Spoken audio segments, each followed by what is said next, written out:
Good morning. Welcome to Breakfast with Bernie, filmed live at my home First Bank studio, brought to you by Papa John's.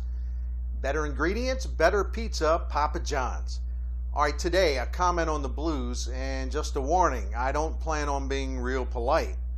So you may not want to watch it, I don't know.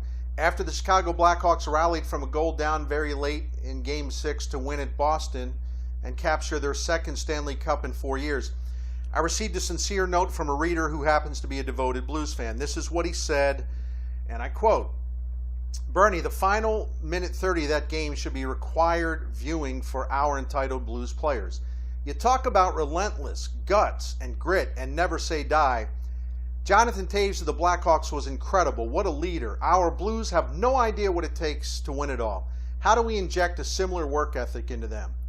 That's a great question. It's also a tough, but in my opinion, fair and accurate assessment of the Blues, and I happen to share that view.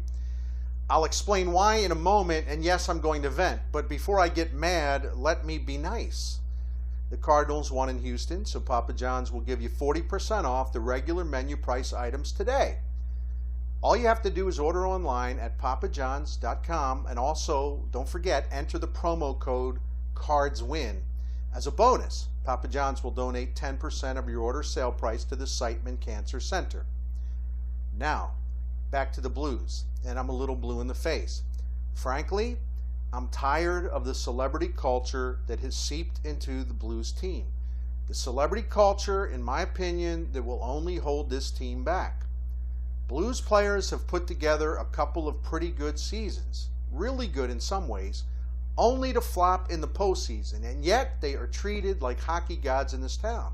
They strut around as if they've actually earned the respect that comes with winning championships. The coach and the players defend them.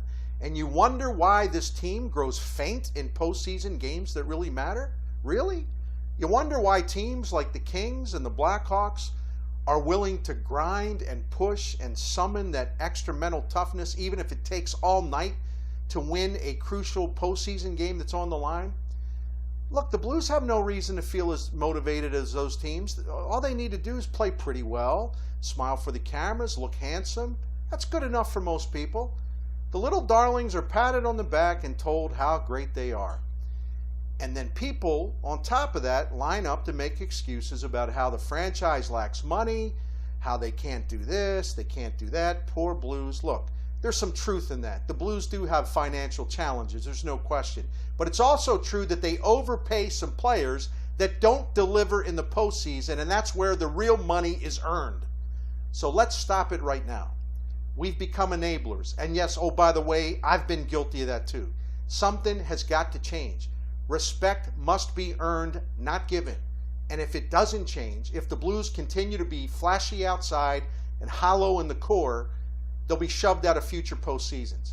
I desperately want to see the team win a Stanley Cup. I really like to see the Blues do well. But if it means endorsing the celebrity culture, count me out, not going to do it. It's great to support a team, but support without accountability sends the wrong message to players that are babied way too often. Support without accountability is taken for granted by those players. Now, you can hate me for saying this. You can get mad, rip me, that's okay. I'll be the bad guy, I'll take the hit. Someone has to say it. The Blues must be held to a higher standard, period. Well, I'll calm down now, but that's it from my home First Bank studio. Thanks to our sponsor, Papa John's. I'll be back tomorrow with more Breakfast with Bernie. Hopefully calmer on STLtoday.com.